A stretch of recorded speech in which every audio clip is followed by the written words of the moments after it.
मुंबई में लगातार बारिश ने रफ्तार पर लगाया ब्रेक। रेलवे ट्रैक पर पानी ने डेरा जमाया। बदलापुर, करजत जैसे कई इलाकों में लोकल ट्रेन सेवा ठप। मुंबई में भारी बारिश ने बिगाड़ी शहर की सूरत। नवी मुंबई, पनवेल और कलंबोली इलाके में सड़कें पानी में डूबी। कई जगहों पर गाड़ियां फंसी, लोगों को आने जाने में परेशानी। असम में बाढ़ की वजह से बीते 24 घंटे में 6 और लोगों की मौत। अब तक कुल 62 लोग गंवा चुके हैं अपनी जान। सिलचर के मालव गांव और आसपास के इलाके पानी में डूबे। असम में बाढ़ की वजह से स्थिति गंभीर।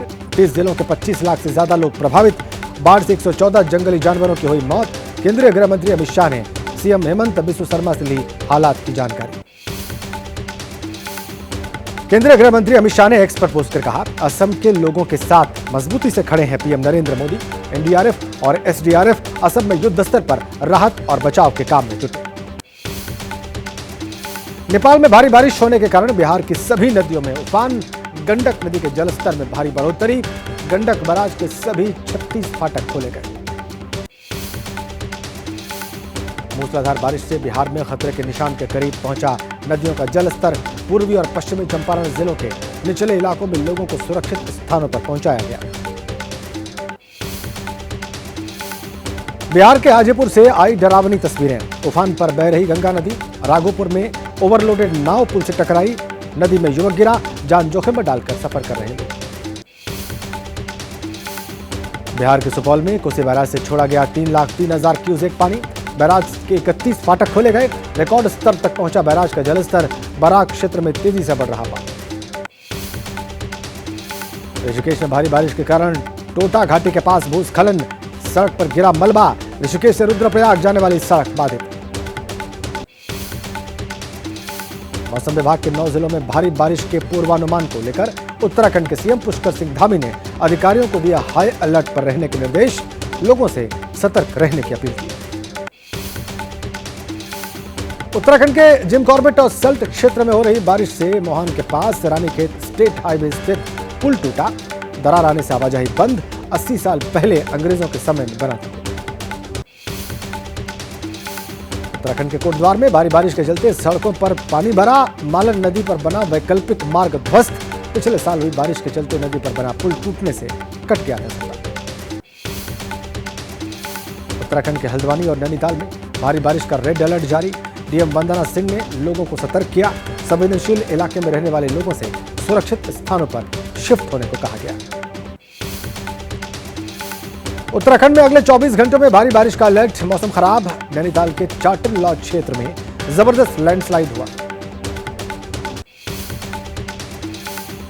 उत्तराखंड के चंपावत में जोरदार बारिश से शारदा नदी में आया उफान। बीते 2 दिन से पहाड़ों पर लगातार हो रही बारिश। नदी किनारे बसे लोगों को सुरक्षित स्थानों पर जाने के लिए मुनादी कराई गई। बिहार में वज्रपात की चपेट में आने से 9 लोगों की मौत की खबर। बिहार में पिछले 24 घंटों के दौरान 6 जिलों में वज्रपात हुआ। सीएम नीतीश कुमार ने दुख जाहिर किया। बिहार के सहरसा में बारिश के बीच आसमान से काल बनकर गिर रही बिजली। 13 साल की बच्ची सहित 2 लोगों की मौत की खबर। रसलपुर गांव की बताई जा रही घटना। बस्ती में बरसात ने खोल दी नगर पालिका की दावे की पोल। शहर के कई इलाके पूरी तरह से जलमग्न। घरों तक पहुंचा बरसात के साथ गंदे नाले का पानी। रामनगरी अयोध्या के आसपास के क्षेत्रों में बारिश के चलते उफान पर नदियां। मंत्री स्वतंत्र देव सिंह ने बाढ़ प्रभावित इलाकों का दौरा किया। पूर्वांचल के इलाकों की समीक्षा करी। यूपी के फिरोजाबाद में कल हुई जोरदार बारिश से बेकाबू हुए शहर के हालात। हर जगह पानी भरा। नगर निगम की लापरवाही से 24 साल के युवक ने अपनी जान गंवाई। मध्य प्रदेश के मुरैना में पहली बारिश के बाद उफान पर नदियां। कैलारस के सैकड़ों ग्रामीण प्रभावित। उफान पर सोन नदी। हरियाणा के अंबाला सिटी में जोरदार बारिश से स्विमिंग पूल बनी सड़कें। बाजार में पानी भरने से लोग परेशान। पटना में बारिश की वजह से सब्जियां महंगी हुई। 80 रुपए किलो बिक रहा है टमाटर। करीब 120 रुपए किलो पहुंचा शिमला मिर्च का दाम। बिहार में दूसरे राज्यों से आ रही हैं ज्यादातर सब्जियां। एमपी में भी आम आदमी की थाली से गायब हुई हरी सब्जी। टमाटर 100 रुपए तो धनिया 200 रुपए प्रति किलो। तेज होती बारिश के साथ बढ़ते जा रहे हैं सब्जियों के दाम।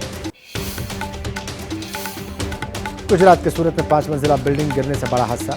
मलबे से अब तक 7 शव निकाले गए, बाकी लोगों को निकालने के प्रयास जारी।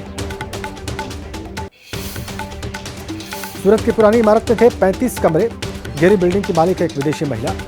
सूरत का एक शख्स किराए पर देता था कमरे। देवघर में भरभरा कर गिरा 3 मंजिला मकान, एक की मौत, कई लोगों के दबे होने की आशंका। एनडीआरएफ की टीम ने अब तक 3 लोगों को बाहर निकाला।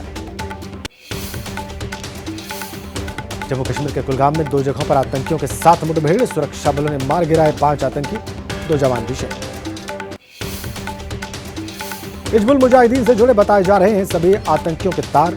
सेना का ऑपरेशन अभी भी जारी। हाथरस और गुजरात के बाद सोमवार को मणिपुर जाएंगे राहुल गांधी। हिंसा प्रभावित मणिपुर में लोकसभा की दोनों सीटों पर इस बार कांग्रेस को मिली है जीत। अहमदाबाद में राजकोट अग्निकांड, मोरबी ब्रिज हादसा और ऊना में दलित अत्याचार के पीड़ित परिवारों से राहुल गांधी ने मुलाकात की। गुजरात के गांधीनगर में बीजेपी पर हमलावर हुए राहुल गांधी। कहा, बीजेपी को अयोध्या की तरह गुजरात में हराएंगे, बिना डरे बीजेपी से लड़ना है। वित्त मंत्री निर्मला सीतारमण 23 जुलाई को पेश करेंगी देश का बजट। 22 जुलाई से 12 अगस्त तक चलेगा संसद सत्र। यूपी में उपचुनाव को लेकर बीजेपी की बैठक। संगठन के महामंत्री बीएल संतोष, सीएम योगी के अलावा केशव प्रसाद मौर्य, ब्रजेश पाठक मीटिंग में शामिल। हरियाणा चुनाव में बीएसपी और आईएनएलडी के बीच हो सकता है गठबंधन। आईएनएलडी महासचिव अभय चौटाला ने लखनऊ में बीएसपी प्रमुख मायावती से मुलाकात की। झारखंड में कल हेमंत सरकार की शक्ति परीक्षा।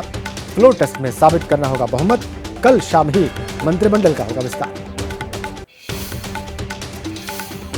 आज शाम सीएम हेमंत सोरेन करेंगे महागठबंधन के विधायकों के साथ बैठक। विधानसभा में बहुमत साबित करने की रणनीति पर मंथन होगा। झारखंड में बीजेपी विधायक दल की भी मीटिंग आज। कल होने वाले फ्लोर टेस्ट को लेकर बीजेपी अपनी रणनीति पर करेगी चर्चा। हाथरस की घटना की जांच में जुटा न्यायिक आयोग। सदस्यों ने घटनास्थल का निरीक्षण किया। कहा, जिससे भी जरूरत होगी उससे पूछताछ करेंगे।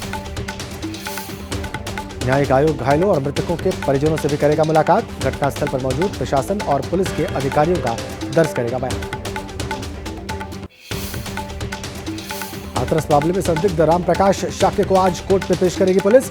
मधुकर और अन्य संदिग्धों के रिमांड के लिए करेगी आवेदन। शनिवार को संदिग्ध रामप्रकाश को किया गया था गिरफ्तार। एफआईआर में मधुकर एकमात्र नामजद आरोपी। हाथरस मामले में अब तक 8 लोगों को जेल भेजा गया। गुरुवार को 6 लोगों को जेल। शनिवार को मधुकर और रामप्रकाश जेल भेजे गए। देवप्रकाश मधुकर ही था मुख्य आयोजक। हाथरस कार्यक्रम की ली थी परमिशन। पुलिस के मुताबिक फंड रेजर के रूप में भी है भूमिका। हाथरस पुलिस के मुताबिक मामले से जुड़े राजनीतिक दलों और नेताओं पर होगी कार्रवाई।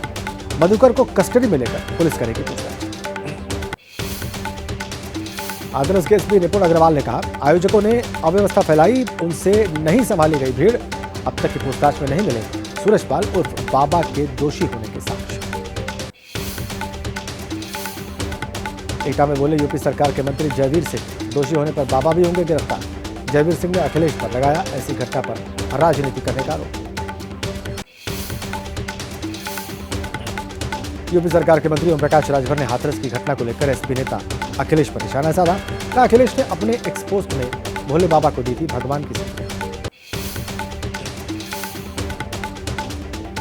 एबीपी न्यूज से भोले बाबा के वकील एपी सिंह ने कहा, मधुकर को हमने सरेंडर करने के लिए कहा। घटना से 35 मिनट पहले निकल गए थे बाबा।